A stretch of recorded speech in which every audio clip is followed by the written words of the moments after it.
Everyone, today we are going to begin our core paper, Appreciating Fiction. So, welcome back to Midslit. We will begin with definition and history of fiction. So, let's start. Fiction. Fiction is the form of any narrative or informative work that deals in part or in whole with information or events that are factual but imaginary invented by the author. എന്താണ് പറയുന്നത്? Fiction is the form of any narrative, ഏത് narrative ആയിക്കോട്ടെ, or informative work that deals in part or in all with information or events that are factual but imaginary invented by the author. അപ്പോൾ ഏതൊരു imaginary invented നെറേറ്റീവിനെയും നമുക്ക് fiction എന്ന് വിളിക്കാം. Author അയാളുടെ ഇമാജിനേഷനിൽ നിന്ന് എഴുതിയുണ്ടാക്കുന്ന യഥാർത്ഥത്തിൽ നിലനിൽക്കുന്നതല്ലാത്ത എന്തിനേയും നമുക്ക് ഫിക്ഷൻ എന്ന് വിളിക്കാം. It is a major branch of literary work. Most of the fiction that we read is in the form of novels. സാധാരണ ചെറുകഥകൾ, ഷോർട്ട് സ്റ്റോറീസും അതുപോലെ തന്നെ നോവൽസുമാണ് ഫിക്ഷൻ എന്ന കാറ്റഗറിയിൽ വരുന്നത്. എഴുത്തുകാരൻ അയാളുടെ ഭാവനയിൽ നിന്ന് യഥാർത്ഥമല്ലാത്ത സംഭവങ്ങളെയും കഥാപാത്രങ്ങളെയും ഒക്കെ സൃഷ്ടിക്കുന്ന ഒരു രീതി, അതാണ് ഫിക്ഷൻ. അത് പൂർണ്ണമായിട്ടും അത് ഭാവനാപരമാണ്, അത് ഇമാജിനറിയാണ്, യഥാർത്ഥത്തിൽ ഉള്ള ഒന്നല്ല. അതിനെയാണ് നമ്മൾ ഫിക്ഷൻ എന്ന് പറയുന്നത്. അപ്പോൾ അതിൻ്റെ ഒരു ഡെഫിനിഷൻ പറയുകയാണെങ്കിൽ അതിങ്ങനെയാണ് പറയുക. History of fiction. ഞാനതിൻ്റെ ഹിസ്റ്ററിയിലോട്ട് വരികയാണ് ഇനി. Most of the Elizabethans wrote prose works of fiction such as John Lyly's Didactic Euphus, The Anatomy of Wit, Robert Greene's Pandosto, Thomas Lodge's Rosalind and Sir Philip Sidney's Arcadia. അപ്പോൾ ആദ്യ കാലഘട്ടത്തിൽ തന്നെ നമ്മൾ English സാഹിത്യത്തിൻ്റെ ചരിത്രം പരിശോധിക്കുകയാണെങ്കിൽ നമ്മൾ ഒരു ഒഫീഷ്യൽ ബിഗിനിങ് നമ്മൾ മാർക്ക് ചെയ്യുന്നത് ജെഫ്രി ചോസറോട് കൂടിയിട്ടാണ്.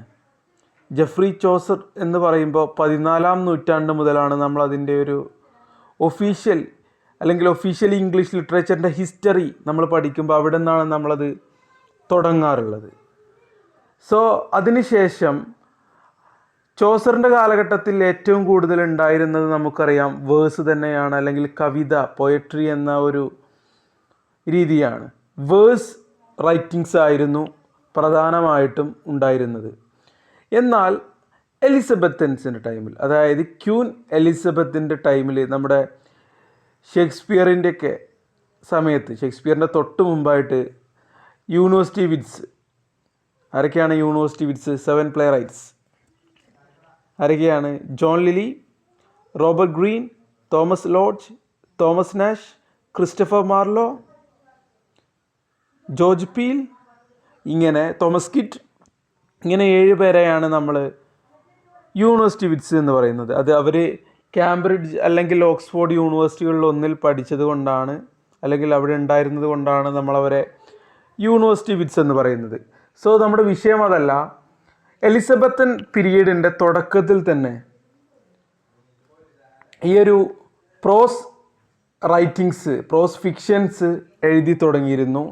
ഇന്ന് കാണുന്ന പോലെ പൂർണ്ണമായൊരു രൂപത്തിലല്ലെങ്കിലും നമുക്ക് ആ ഒരു പ്രോസ് ഫിക്ഷൻ എന്ന് പറയുന്ന ഒരു ഇമാജിനറി ഇൻവെൻറ്റഡ് നരേറ്റീവ് നമുക്ക് അവിടെ കാണാൻ സാധിക്കുന്നു. അതിൻ്റെ ഉദാഹരണമായിട്ട് പറയുന്നത് ജോൺ ലിലീസ് യൂഫ്യൂസ് ദി അനാട്ടമി ഓഫ് വിറ്റ് എന്ന് പറയുന്നൊരു വർക്കുണ്ട്, വളരെ പ്രസിദ്ധമാണ്. അതുപോലെ തന്നെ റോബർട്ട് ഗ്രീൻസ് പണ്ടോസ്റ്റോ അതുപോലത്തെ ഒരു വർക്കാണ്.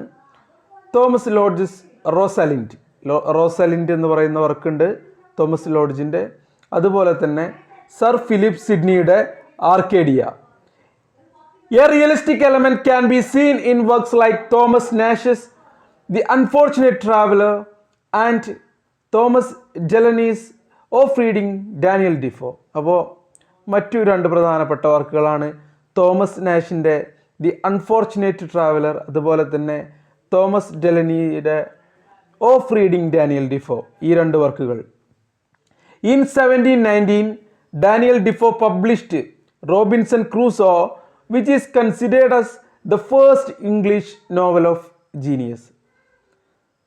ആദ്യത്തെ ഇംഗ്ലീഷ് നോവലായിട്ട് കണക്കാക്കപ്പെടുന്ന ഒരു നോവലാണ് the first English novel of genius എന്ന പേരിൽ കണക്കാക്കപ്പെടുന്ന ഒരു വർക്കാണ് ഡാനിയൽ ഡിഫോയുടെ റോബിൻസൺ ക്രൂസോ. നിങ്ങളുടെ ഒരുപാട് പേർക്ക് ഈ കഥ അറിയുന്നുണ്ടാവും, നോവലിൻ്റെ കഥ പ്ലോട്ട് അറിയുന്നുണ്ടാവും, റോബിൻസൺ ക്രൂസോ എന്ന പ്ലോട്ട്.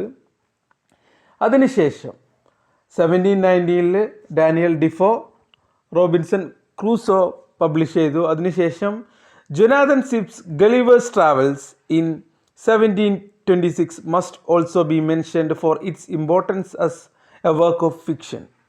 ഒരു വർക്ക് ഓഫ് ഫിക്ഷൻ എന്ന നിലയിൽ നമ്മൾ ഓർത്തിരിക്കേണ്ട മറ്റൊരു വർക്കാണ് 1726 പുറത്തിറങ്ങിയ ജൊനാഥൻ സ്വിഫ്റ്റിൻ്റെ ഗളിവേഴ്സ് ട്രാവൽസ് എന്ന് പറഞ്ഞ വർക്ക്. അതിൽ ഗളിവറുടെ യാത്രകളാണ് പ്രതിപാദിക്കുന്നത്. കംപ്ലീറ്റ് ഫിക്ഷനാണ്. അദ്ദേഹം ഓരോ നാടും അവിടുത്തെ ആൾക്കാരും ഒക്കെ വളരെ ഭാവനാപൂർണമായിട്ട് ഇമാജിനറിയിൽ ഒരിക്കലും സംഭവിക്കാൻ സാധിക്കാത്ത അതുപോലുള്ള ഒരു ഫിക്ഷൻ ആണ് നമുക്ക് ഗളിവേഴ്സ് ട്രാവൽസ് എന്ന വർക്കിനകത്ത് നമുക്ക് കാണാൻ സാധിക്കുക. അപ്പോൾ നമുക്ക് കണ്ടിന്യൂ ചെയ്യാം. Novel acquired it's modern form during the first half of the 18th century. പക്ഷേ ഇതൊക്കെയാണെങ്കിലും ഒരുപാട് ഫിക്റ്റീഷ്യസ് എലമെൻറ്റ്സ് ഈ പറഞ്ഞ മുൻ വർക്കുകളിൽ, ഞാൻ നേരത്തെ പറഞ്ഞ എലിസബത്തൻ വർക്കുകളിലും അതുപോലെ തന്നെ ഡാനിയൽ ഡിഫോയുടെ റോബിൻസൺ ക്രൂസോ, അതുപോലെ തന്നെ ജൊനാഥൻ സ്വിഫ്റ്റിൻ്റെ ഗളിവേഴ്സ് ട്രാവൽസ്, ഇതിലൊക്കെ വന്നിരുന്നെങ്കിൽ പോലും ഇന്ന് നമ്മൾ നോവൽ കാണുമ്പോൾ ആ നോവലിൻ്റെ ഒരു ഫോർമാറ്റ് ഉണ്ട്. ആ ഒരു ഫോർമാറ്റിലേക്ക് നോവൽ എത്തുന്നത് 18ാം നൂറ്റാണ്ടിൻ്റെ ആദ്യ പകുതിയിലാണ്. നമ്മളത് കൃത്യമായിട്ട് പറയുകയാണെങ്കിൽ Samuel Richardson's Pamela or virtue rewarded published in 1740 expressed a new way of portraying human feeling and motives. അപ്പം ഞാൻ പറഞ്ഞു വരുന്നത്, നമുക്ക് ഇന്ന് കാണുന്ന നോവലിൻ്റെ കൃത്യമായ രൂപം നോവൽ ആർജിച്ചെടുക്കുന്നത് 1740 പുറത്തിറക്കിയ സാമുവൽ റിച്ചാർഡ്സൻ്റെ പമേല, അല്ലെങ്കിൽ അതിനൊരു സബ് ടൈറ്റിൽ ഉണ്ട്, വെർച്യു റിവാർഡഡ് എന്നൊരു സബ് ടൈറ്റിൽ കൂടിയുണ്ട് പമേലയ്ക്ക്. ഈ ഒരു നോവലോട് കൂടിയിട്ടാണ് നമുക്കതിനൊരു കൃത്യമായ രൂപം വരുന്നത്. Following Pamela's moral theme, Clarissa and Charles Grandison also attained popularity. അതിവിടെ ഒരു തെറ്റാണ്. ഇലാരിസ് എന്നല്ല, അവർക്ക് അത് ക്ലാരിസ എന്നാണ്. പമേല കഴിഞ്ഞിട്ട് ക്ലാരിസ ഹാർലോ എന്ന് പറഞ്ഞ വർക്കാണത്. അതുപോലെ തന്നെ ചാൾസ് ഗ്രാൻഡിസൺ. സോ ചാൾസ് ഗ്രാൻഡിസണും ക്ലാരിസയും രണ്ടും റിച്ചാർഡ്സൻ്റെ വർക്കുകൾ തന്നെയാണ്. അതിനുശേഷം പമേല പുറത്തിറങ്ങിയ ശേഷം ക്ലാരിസയും അതുപോലെ തന്നെ ചാൾസ് ഗ്രാൻഡിസണും പുറത്തിറങ്ങി വളരെയധികം പ്രസിദ്ധമായി തീരുകയും ചെയ്തു ഈ വർക്കുകൾ, ഈ നോവലുകൾ. Other famous novelist of the 18th century were Henry ഫീൽഡിങ്ങിൻ്റെ വളരെ പ്രസിദ്ധമായ നോവലുകളുണ്ട്. ടോം ജോൺസ്, ജോസഫ് ആൻഡ്രൂസ് എന്നീ തുടങ്ങിയ നോവലുകൾ എഴുതിയ ആളാണ് Henry Fielding's. And Tobias Smollett, well known for his Humphry Clinker. And Laurence സ്റ്റേണിൻ്റെ വളരെ പ്രസിദ്ധമായൊരു നോവലുണ്ട് ട്രിസ്റ്റം ഷാൻഡി, വളരെ ഫേമസ് ആയ നോവലാണ്. ഇവിടെ പറയുന്നുണ്ട്, Sterne's Tristram Shandy which has practically no plot opened up the possibilities of the novel as direct expression of the author's own whims, humors and opinion. അപ്പോൾ ട്രിസ്റ്റം ഷാൻഡി എന്ന് പറയുന്ന ലോറൻസ് സ്റ്റേണിൻ്റെ നോവലിന് ഒരു പ്രത്യേകതയുണ്ട്, അതുവരെ ഇല്ലാത്ത. ഞാൻ പറഞ്ഞു നിങ്ങളോട്, റോബിൻസൺ ക്രൂസോയിൽ തുടങ്ങി, അതുപോലെ തന്നെ പമേല വന്നു, അതുപോലെ നമ്മുടെ ഗളിവേഴ്സ് ട്രാവൽസ് വന്നു. ഇങ്ങനെ ഒരുപാട് ക്ലാരിസ, ചാൾസ് ഗ്രാൻഡിസ്, ഇങ്ങനെ ഒരുപാട് വർക്ക് വന്നു. പക്ഷേ ഇതിലൊന്നും കാണാത്ത ഒരു വ്യത്യസ്തത പുലർത്തിയ ഒരു നോവലായിരുന്നു. കൃത്യമായൊരു പ്ലോട്ടൊന്നും പറയാനില്ലെങ്കിലും നോവലിൻ്റെ രീതി മാറുകയായിരുന്നു. ഒരു പുതുമ കൊണ്ടുവന്ന നോവലായിരുന്നു ലോറൻസ് സ്റ്റേണിൻ്റെ ട്രിസ്റ്റം ഷാൻഡി. അത് ഇതിൻ്റെ ഹിസ്റ്ററി പറയുമ്പോൾ നമുക്ക് വിസ്മരിക്കാൻ കഴിയുന്ന ഒന്നല്ല. Oliver Goldsmith is another novelist of the later 18th century who took pains in drawing his characters. അടുത്ത ഒരു 18ാം നൂറ്റാണ്ടിലെ ഒരു പ്രധാനപ്പെട്ട എഴുത്തുകാരനാണ്, ഒരു നോവലിസ്റ്റാണ് Oliver Goldsmith. Vicar of Wakefield ഒക്കെ എഴുതിയ Oliver Goldsmith. The raw technique of novel writing of the 18th century faced a kind of refinement during the 19th century.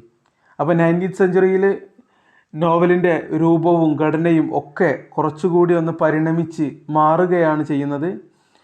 പുതിയ ടൈപ്പ് നോവലുകളൊക്കെ പുറത്തിറങ്ങാൻ തുടങ്ങി. ഗോത്തിക് റൈറ്റേഴ്സ്, ഹൊറർ റൈറ്റേഴ്സാണ് ഗോത്തിക് റൈറ്റേഴ്സ് എന്ന് പറയുന്നത്.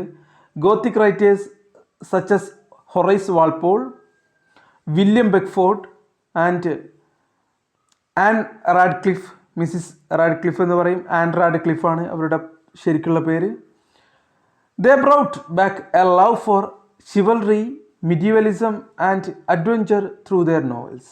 അവർ ഷേക്സ്പിയറിൻ്റെയും തോമസ് മലറിയുടെയൊക്കെ കാലത്തുണ്ടായിരുന്ന ഒരു ചിവൽറിക്, മിഡീവലിസം, അഡ്വഞ്ചർ, ഇതൊക്കെ അവർ നോവലിലോട്ട് തിരിച്ചു കൊണ്ടുവരികയാണ് ചെയ്തത് 19ാം നൂറ്റാണ്ടിൽ. Then Jane Austen asserted the place for woman in novel writing. ആദ്യമായിട്ട് ഒരു വിമൻ നോവലിസ്റ്റ് വരികയാണ്. ഇതുവരെ നമ്മൾ പറഞ്ഞ പേരുകളൊക്കെ പുരുഷന്മാരുടേതാണ്. പിന്നീട് അവിടേക്ക് ആ ഒരു സ്ഥാനത്തോട്ടൊരു സ്ത്രീ നോവലിസ്റ്റ്, ഒരു ഫെമിനൈൻ നോവലിസ്റ്റ് കടന്നു വരുന്നു. അവരാണ് ജെയിൻ ഓസ്റ്റൻ. അതിനുശേഷം then sir Walter Scott inaugurated the historical novel. അപ്പോൾ നോവൽ ആദ്യം വന്നു, അതിനുശേഷം ഗോത്തിക് നോവൽസ് വന്നു, പിന്നെ വിമൻ നോവലിസ്റ്റുകൾ എഴുതാൻ തുടങ്ങി. ഇപ്പോൾ അതാ പറയുന്നു ഹിസ്റ്റോറിക്കൽ നോവൽ ഇൻട്രൊഡ്യൂസ് ചെയ്തു. ആരാണ് ചെയ്തത്? Sir Walter Scott. ഒരുപാട് നോവലുകൾ എഴുതിയിട്ടുണ്ട്. ഹിസ്റ്റോറിക്കൽ നോവലുകൾ എഴുതിയ ആളാണ് സർ വാൾട്ടർ സ്കോട്ട്. ഓരോ നോവലിങ്ങനെ പരിണമിച്ച് വരികയാണ്, ഫിക്ഷൻ ഇങ്ങനെ പരിണമിച്ച് മാറി മാറി വരികയാണ്, പുതിയ പുതിയ സാധനങ്ങൾ വന്നുകൊണ്ടിരിക്കുകയാണ്. With Charles Dickens, who was born in 1812, the novel entered a new phase in it history. അപ്പോൾ വളരെ പ്രധാനപ്പെട്ടൊരു മാറ്റം സംഭവിക്കുന്നു. 1812 ചാൾസ് ഡിക്കൻസ് വരുന്നു. വിക്ടോറിയൻ നോവൽസിന് ഒരു തുടക്കം കുറിക്കുന്നു. വളരെ നോവൽസിൻ്റെ ചരിത്രത്തിൽ തന്നെ സമഗ്രമായ മാറ്റത്തിന് കാരണമാകുന്ന ഒരു കാലഘട്ടമാണിത്. Victorian novels, particularly the novels of Charles Dickens. ഏതൊക്കെയാണ്? David Copperfield, Oliver Twist, Great Expectation, Nicholas Nickleby, ഇങ്ങനെ ഒരുപാട് വർക്കുകൾ വരുന്നു. അദ്ദേഹത്തിൻ്റെ പ്രധാനപ്പെട്ട സംഭാവന ഇതാണ്: he was the first to evolve a more complex plot. വളരെ അതുവരെ ഉണ്ടായിരുന്ന നോവലുകളിൽ നമ്മൾ കണ്ട നോവലുകളൊക്കെ വളരെ സിമ്പിളായിട്ടുള്ള പ്ലോട്ടായിരുന്നു, പെട്ടെന്ന് ക്യാച്ച് ചെയ്യാൻ പറ്റുന്ന രീതിയിലുള്ള പ്ലോട്ടായിരുന്നു ഉണ്ടായിരുന്നത്, കഥയാണ് ഉണ്ടായിരുന്നത്. എന്നാൽ ഡിക്കൻസിൻ്റെ വരവോട് കൂടിയിട്ട് അദ്ദേഹം വളരെ കോംപ്ലക്സ് ആയിട്ടുള്ള പ്ലോട്ട് ഇതിലോട്ട് നോവലിലോട്ട് കൊണ്ടുവരാൻ തുടങ്ങി. അത് മാത്രമല്ല വളരെ കോംപ്ലക്സ് ആയിട്ടുള്ള ക്യാരക്ടേഴ്സിനെയും കൊണ്ടുവരാൻ തുടങ്ങി അദ്ദേഹം. Humour and pathos filled his novels and they aimed at social reform. മാത്രമല്ല അദ്ദേഹത്തിൻ്റെ നോവലിൽ പിന്നെ ഹാസ്യവും കോമഡിയും ഇതൊക്കെ കൊണ്ടുവരാൻ തുടങ്ങി. ഇതെന്തിനാണ് അദ്ദേഹം കൊണ്ടുവന്നത്? സോഷ്യൽ റിഫോർമേഷൻ, സാമൂഹ്യ പരിഷ്കരണം നടത്താൻ വേണ്ടിയിട്ട്. ഒരു സാമൂഹിക പരിഷ്കർത്താവ് എന്ന നിലയിൽ സാമൂഹിക പരിഷ്കരണം ലക്ഷ്യം വെച്ചുകൊണ്ട് അദ്ദേഹം തൻ്റെ നോവൽസിൽ ഹ്യൂമറും പെത്തോസും ഒക്കെ ഉപയോഗിച്ചു. ദെൻ അതേ കാലഘട്ടത്തിൽ, ഡിക്കൻസിൻ്റെ കാലഘട്ടത്തിൽ തന്നെ മറ്റൊരു നോവലിസ്റ്റ് വരുന്നു, William Makepeace Thackeray. Thackeray is another novelist of this century who tried to reveal the vanities of our society. താക്കറയുടെ വളരെ പ്രസിദ്ധമായ ഒരു നോവലുണ്ട് വാനിറ്റി ഫെയർ. അതിനകത്ത് അദ്ദേഹം എന്താ ചെയ്തത്? He try to reveal the vanities of our society. Then അതിനുശേഷം മറ്റു നോവലിസ്റ്റുകൾ വരുന്നു. George Eliot, George Meredith, Charles Kingsley, William Morris, ഇങ്ങനെ ഒരുപാട് ആളുകൾ വരുന്നു. So these people are the important novelist of the 19th century. അപ്പോൾ ഇന്നത്തെ ക്ലാസ്സിൽ നമ്മൾ ഒരുപാട് കാര്യങ്ങൾ പറഞ്ഞു. ഡെഫിനിഷൻ ഓഫ് ഫിക്ഷൻ പറഞ്ഞു, എന്താണ് ഈ ഫിക്ഷൻ എന്നുള്ളത് എക്സ്പ്ലെയിൻ ചെയ്തിട്ടുണ്ട്, ഏതൊക്കെയാണ് ഫിക്ഷൻ്റെ കാറ്റഗറിയിൽ വരുന്നതെന്ന് പറഞ്ഞു. അതുപോലെ തന്നെ നമ്മൾ ഈ ഫിക്ഷൻ്റെ ഒരു ഹിസ്റ്ററിയും നമ്മൾ പറഞ്ഞു കഴിഞ്ഞു. ഇത്രയും കാര്യങ്ങളാണ് ഞാൻ ഈ വീഡിയോയിൽ ഉൾപ്പെടുത്തിയിട്ടുള്ളത്, ഈ ഒരു ക്ലാസ്സിൽ ഉൾപ്പെടുത്തിയിട്ടുള്ളത്. നമുക്ക് അടുത്ത വീഡിയോയിൽ നമുക്ക് ടൈപ്സ് ഓഫ് ഫിക്ഷൻ ഡിസ്കസ് ചെയ്യേണ്ടതുണ്ട്. അതിനുശേഷം മറ്റൊരു വീഡിയോയിൽ എലമെൻറ്റ്സ് ഓഫ് ഫിക്ഷനും ഡിസ്കസ് ചെയ്യേണ്ടതുണ്ട്. അത് നമ്മൾ വഴിയെ ആ വീഡിയോ ചെയ്യും. അതുവരെ എല്ലാവർക്കും നന്ദി. Thank you.